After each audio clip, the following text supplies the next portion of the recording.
territory on West, there's just one way to handle the killers and the spoilers, and that's with a U.S. Marshal and the smell of Gunsmoke.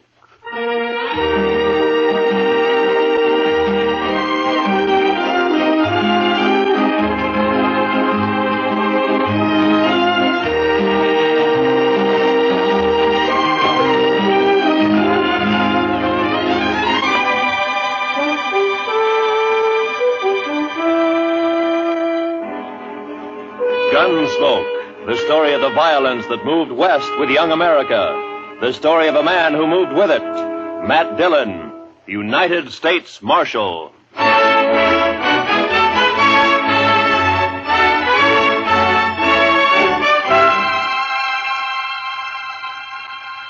Wanted for murder. Wanted for murder. Clay Richards. Clay Richards.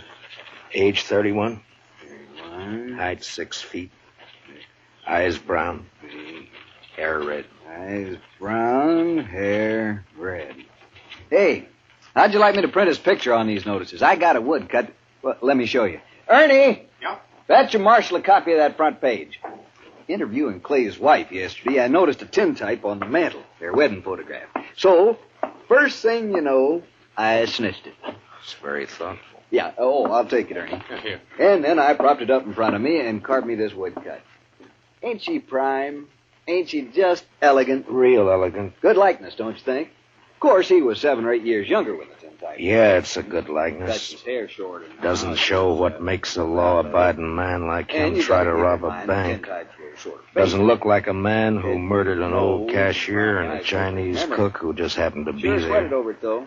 But Yes, it's a sir. good likeness. Yes, sir, it is. A picture like this sure dresses up the front page, don't it? Yeah, it's a little masterpiece, Mr. Hightower, a notable contribution to the culture of Dodge City. Well, thank you, Marshal. Does fetch the eye, don't it?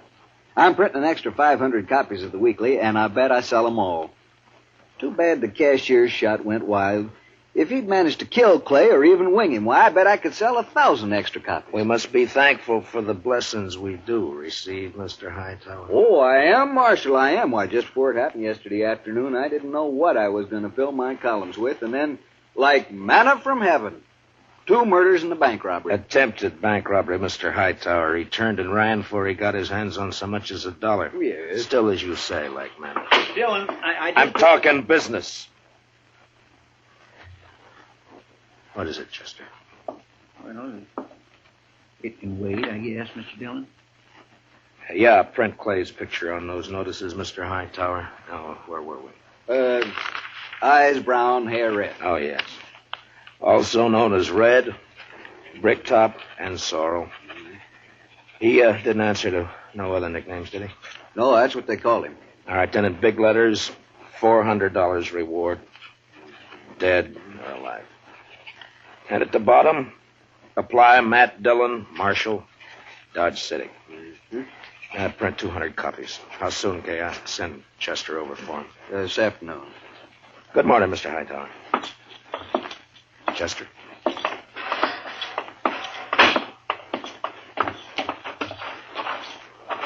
Think those posters will do any good? Richards is probably over the line into Oklahoma or Colorado by now. That strawberry roan of his is the fastest in the county. He has no money. He panicked and ran out of the bank before he got a penny. I think he'll try to get help from his wife or brother or a friend the first chance he has, maybe tonight. I say he's around here somewhere.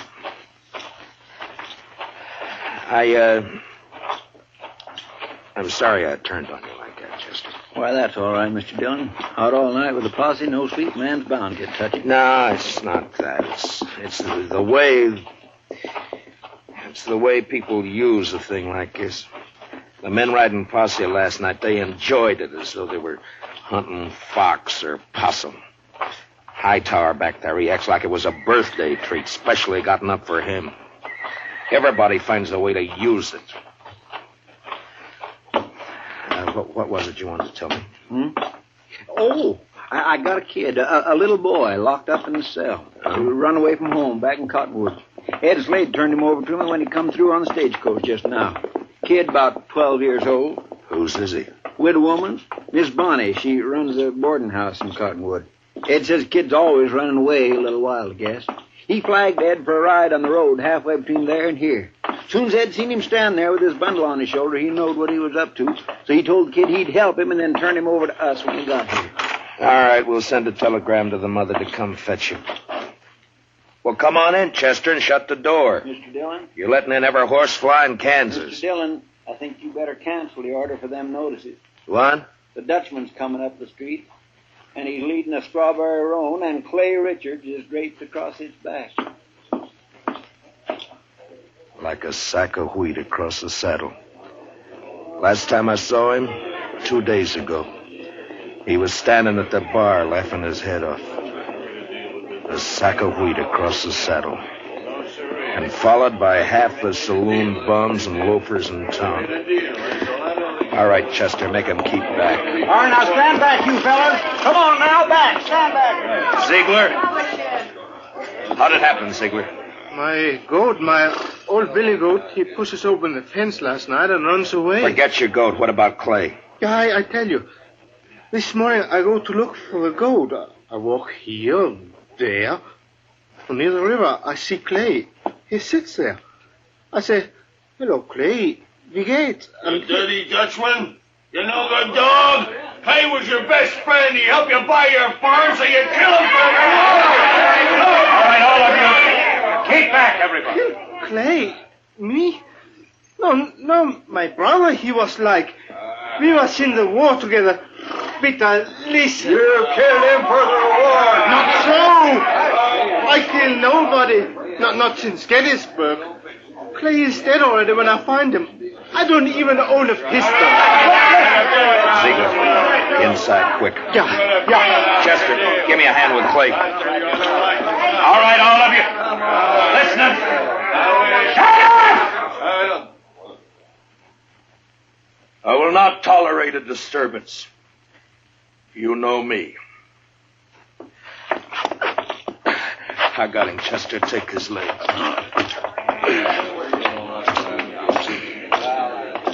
All right, kick the door shut. Marshal, I don't kill Clay. On this table, Chester.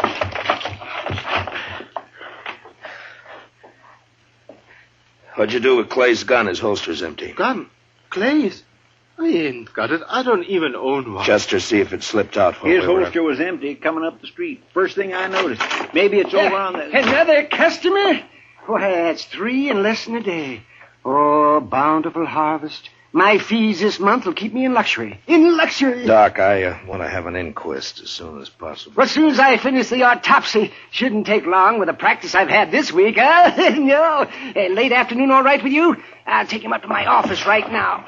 No, thank you, Chester. I can carry him all by myself here. You just open the door there like a good fella and...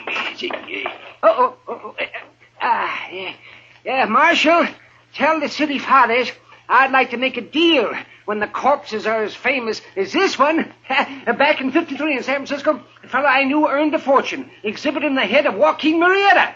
Tell them if they'll let me keep the remains, I'll do the autopsies for nothing. Shut the door, Chester.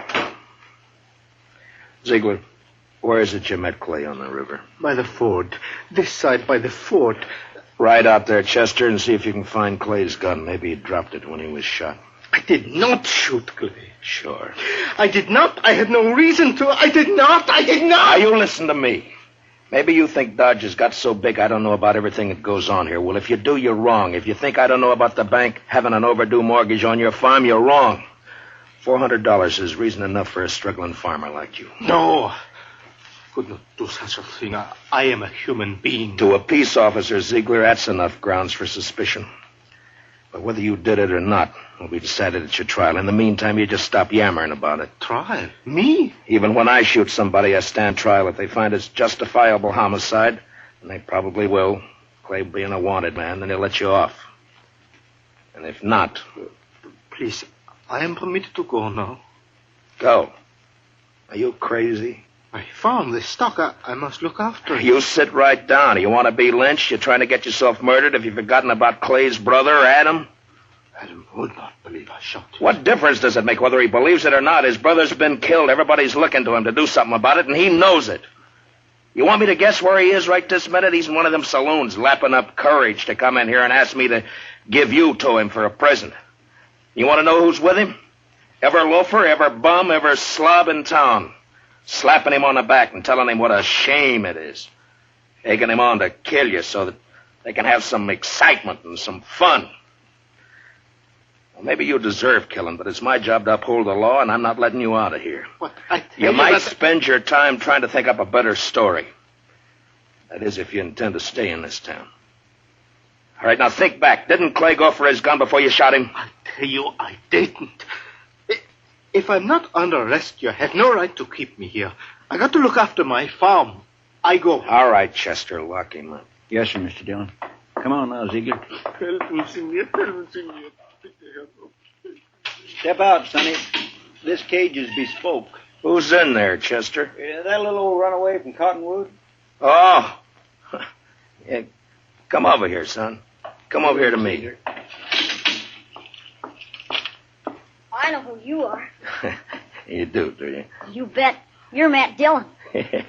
Guilty. I knowed you right off. You just pointed out to me one day back home. Filler says you was the fastest gun thrower in Kansas.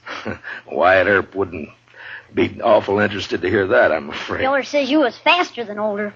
Faster than Wild Bill Hickok in Hayes City and Fat Masterson or any of them. How many fellas have you killed? You don't keep score, son. It's something you try to forget. Not me. Someday I'll be famous like you, and for every filler I kill, I'll put a notch on my gun. People will see those notches, and they'll know they better not try. Why'd you run away from home, bub? Don't you know your mother's likely to worry about you? Oh, she won't worry. She's too busy working. You ain't gonna make me go back, are you? You wouldn't do that, would you?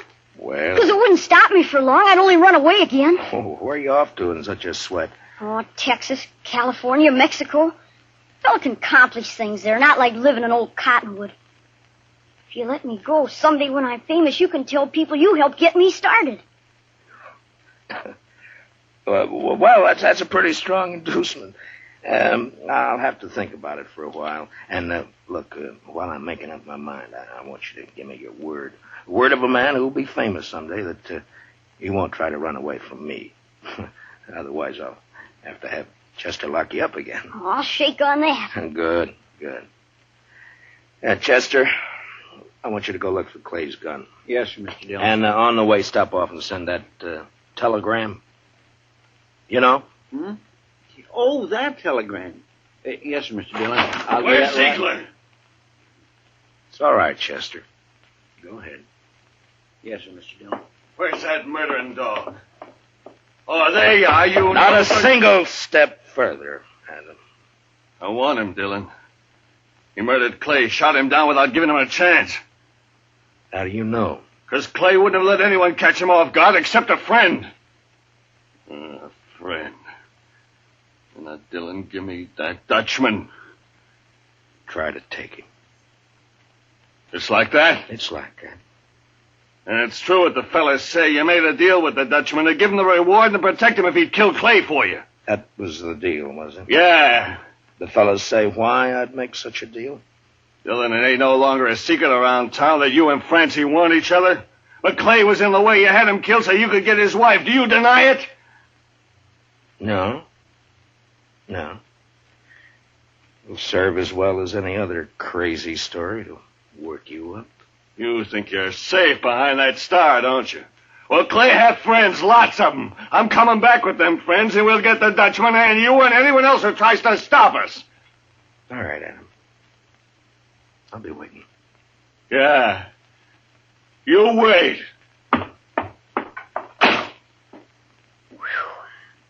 I almost seen something pretty just then, didn't I, Mr. Dillon? Yeah, almost. About another pint of whiskey ought to do it.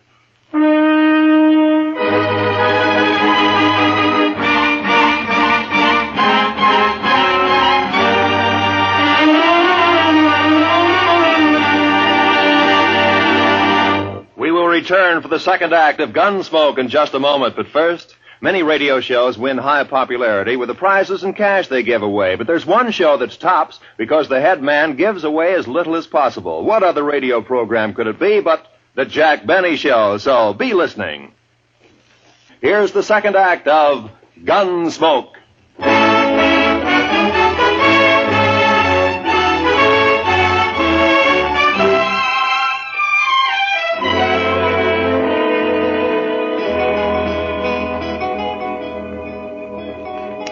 Son? You say something, Mr. Dillon? Yeah, open that drawer in front of you there. You'll find a small bottle of oil in there. No, the one to the right there. Yeah, that's it. Now, bring a little brush, too, huh? Here it is. Thanks, bub. It's a right nice gun you have. Yeah, it's not bad, but a little stiff. Just a little stiff. Don't it have a trigger? I never seen no gun without a trigger before. Oh, you remove a trigger or tie it back against a guard. And all you have to do is thumb a hammer. Yeah, like that. It's faster. Yeah, that's better now. Remove the trigger. I'll remember that. What in the world for? Well, I remember everything you told me. About the Texas holster and the spring holster and the double roll and filing off the sight. It's just me, Mr. Dillon. Oh, any luck, Chester? No, sir, not any. I went to the store first and asked Mr. Denton what kind of ammunition Clay Richards used to buy, and he told me Clay had a double-action .44. I scoured that riverbank a half-mile each way from the ford, and not a sign of it. I got that telegram off. You know who ought to be here pretty soon. It's only 7-8 miles from... Is that fire in town? Funeral services for Mr. Grinnell, the cashier. So soon? It's awful hot weather. Yeah. Any of your guns need oiling, Chester? I don't think so. You sure? When Adam left, he said he'd be coming back with some friends. I know. I stopped at the Oliver Gantry just now to rinse out my mouth. Adam was there talking mighty ugly and mighty big. He's got a sizable following. When do you think? Any minute now, Mr. Dillon. Want me to take Bob out of here to one of the hotels, maybe? I want to see No, it. I think you'll be safer here, Chester, behind stone walls and dodging about the streets rubbernecking. You keep your head down, Sonny. You hear? There's a... Matt, I gotta talk to you. She ought to be in mourning. If she cared for Clay at all anymore, she ought to be in black. Matt, Oh, Lord, I find her more beautiful all the time. Matt, have you heard what they're saying? What are they saying, Francie? That you and me, that you made Pete Ziegler kill him because I'm sorry that got back to you, Francie. it's all over Dodge. Adam almost strangled me before they dragged him off. Francie, I didn't shoot Clay. Francie, I beg you, believe me. Shut up, Ziegler. Shut up or I'll pump you to death! Francie is just one of those crazy stories. They needed one and they made one up. But, Matt, everyone believes it. On my way down here, people were pointing, whispering. Old women clucking their tongues at me. They believe it. They'll forget it as soon as this is over. They'll remember that even if we once did go with each other, it was finished and done with even before the war ended, before you even met Clay. No, they won't forget it. For the rest of my life, as long as I stay here, Hold it a minute, Francie. Yeah, Doc, what is it? Oh, am I interrupted? What is it, Doc? Topsy's finished. I examined his liver and lights his... This is Mrs. Richards, Doc. Oh, I beg your pardon, ma'am. I'm sure I meant no disrespect for the departed. Well, Clay was shot all right, but from the nature of the wound and the coagulation of the blood, I'd say it happened sometime yesterday. I'd say the cashier's bullet didn't go wild after all. how could a dead man gallop away? Well, the wound wasn't what killed Clay. The ball hit the rib case and bounced off. .22 caliber it was. What did kill him was the stab in the back, right through the spine, inflicted sometime this morning. Now, near as I can judge, by a small blade, 2 or 3 inches long. It could have been a Barlow knife. Thanks, Doc. Please accept my condolences, Mr. Richard. You call the inquest anytime you're ready, Marshal. Chester, close the door. You see, I didn't do it. I didn't shoot him. All right, I told then you that stabbed him, maybe. You said you never carried a gun. Look, Francie, go home and give matters a chance to simmer Matt, down. I'm going to ask you for something.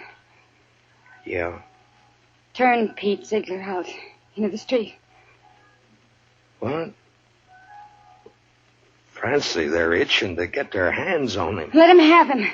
It'll prove that story's a lie, that you didn't make a deal with him. Please, Matt, I have to live here. Hear me, I have to live here.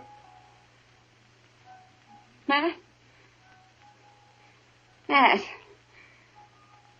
Don't look at me like that. Go home, Francie.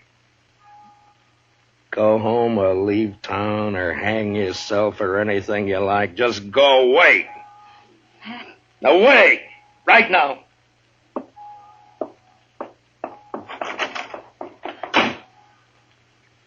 I bought me a bottle at the Alafragans, Mr. Dillon. Would you care for a drink? No. Guess the funeral's over.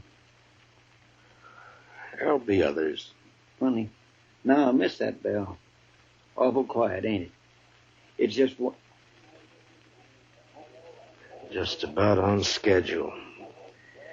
Are you ready, Chester? Yes, sir, Mr. Dillon. I'd use a shotgun if I were you. It's more effective when there's a mob to be dealt with. Oh, yes, sir, I aim to. Ziegler, and you too, son. If trouble starts, lie down flat on the floor and keep your head down all the time. Don't gawk to see what's happening. You understand me? Yes, sir, Mr. Dillon. All right. Dylan! Come on, Dylan! Come on! Chester, I want you to stand here in the doorway after I go out, where you can cover the back door and me at the same time. Yes, sir, Mr. Dillon. All right, Chester. Open the door. Come on now. It's my duty to warn all of you that you're in the breach of the peace. I've sworn to uphold the law. I've killed men in order to do it, and I'm prepared to do so again. Give us a Dutchman, Dylan. Men! I ask you to be sensible and to leave quietly. But if you refuse to listen to reason, if you insist upon being fools, if you've already decided to act like wolves instead of humans, then there's nothing I can say to make you change your minds. A Dutchman. All right, you want Peter Ziegler? Well, he's not more than 20 feet behind me, so come on and get him, any of you. One at a time or all at once. Come on. Which one of you wants to die first? You? You, Adam? Well, what do you say, Adam? You let him here. Don't let this star on my coat stop you. Come on. There, I'm not wearing it now. Well, come on, draw, Adam, draw.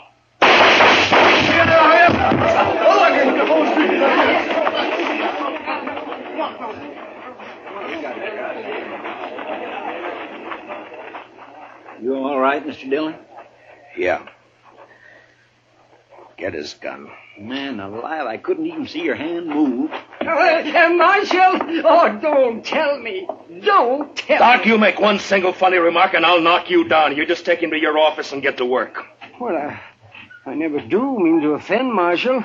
In my line of work, well, bodies, they're just so much lumber. Make all the jokes about him you please, but not to me and not in my hearing. In my line of work, there's nothing humorous about death. Give him a hand, Chester. No, I can handle it, Marshal. Thank you. Just the same. Can you direct me to the marshal's office? Yes, ma'am, right here. I'm Marshal Dillon. Well, I left Cottonwood as soon as I got your telegram. I'm Miss Bonnie. Where's my boy? Oh, we have him, ma'am, safe and sound. Here, let me help you down. Hitch that horse, Chester. Right this way, ma'am. Oh, I'm so sorry he put you to all that trouble, Marshal. The truth of the matter is he is a wild one and no mistake. Takes after his father, one scrape after another. He was no trouble at all. I enjoy children. I like to have them around. Bob, your ma's here. Son? Chester, where's the boy? Did you let him slip past you? No, sir, Mr. Dillon. He never got past me. Look, the back door's open. He seen me and he hightailed it, the devil. We'll round him up for you, ma'am. Don't worry. Oh, I don't know why I bother hauling him back. If he's run away once, he's run away 1,000 times. This time he ran because I wouldn't buy him a gun. He wanted a real one. That boy's just gun crazy, I swear. I got him a nice Barlow knife instead. Barlow I knife? reckon it didn't signify, and off he runs. Barlow knife? The kid. Chester, find that kid. Marshal, has he done something bad with it? I told him to use it careful. He promised he'd use it careful. No, never mind, Chester. He's got Clay's strawberry roan. We'd never catch up to him. Oh, I try to bring him up right. I tell him to be good, but he don't listen. He just don't listen. Now, calm yourself, ma'am. Just calm yourself. Here's your little bundle, Mr. Dillon. What? Yeah, give it to me. That's pretty heavy. Here, you're better at knots than I am. Open it, will you? From the moment he was born, he's been nothing but tribulation to me. Now, please, ma'am. What's he got in it, Chester? A shirt, stockings, piece of sausage, and this. 44 double action. Yes, sir, Mr. Dillon. That's Clay's gun. Sonny didn't manage to keep it long, did he? Well, if he wants a gun that bad, he's bound to get hold of another one somewhere, somehow. Chester, call Mr. Hightower over. Hey! Hey, Mr. Hightower! Oh. Come on over. Mr. Dillon wants you. Marshal, could I have please a drink of water? What? Oh, Ziegler, I forgot all about you. Chester, where are the keys? Yeah, right there on the desk.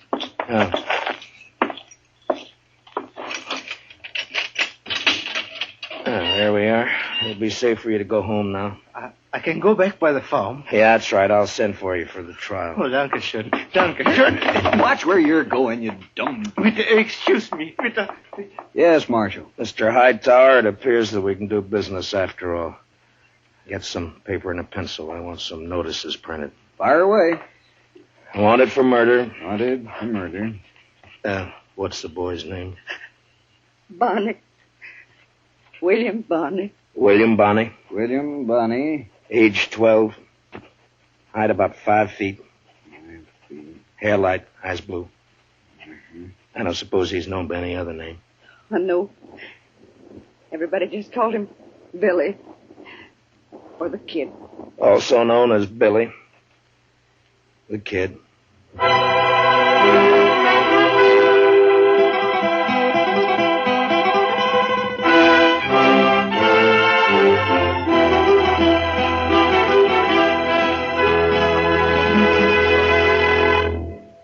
Gunsmoke, under the direction of Norman MacDonald, stars William Conrad as Matt Dillon, U.S. Marshal. Tonight's story was specially written for Gunsmoke by Walter Newman, with music composed and conducted by Rex Corey. Featured in tonight's cast were Don Diamond, Parley Bear, Harry Bartell, and Howard McNear, with Richard Beals, Paul Dubov, Georgia Ellis, and Mary Lansing. Join us again next week as Matt Dillon, U.S. Marshal, fights to bring law and order out of the wild violence of the West in Gunsmoke.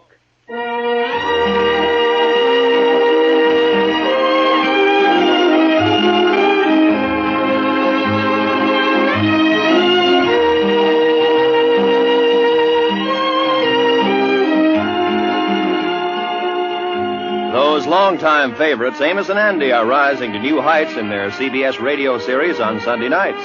Heard on most of these same stations, Amos and Andy find trouble as constantly as ever and make it just as funny and as human as they have for more than 20 years. Be sure to hear Amos and Andy this Sunday, won't you? Right after the Jack Benny Show. This is Roy Rowan speaking. And remember, there's fast, funny quizzing on The Bob Hawk Show every Monday evening. This is the CBS Radio Network.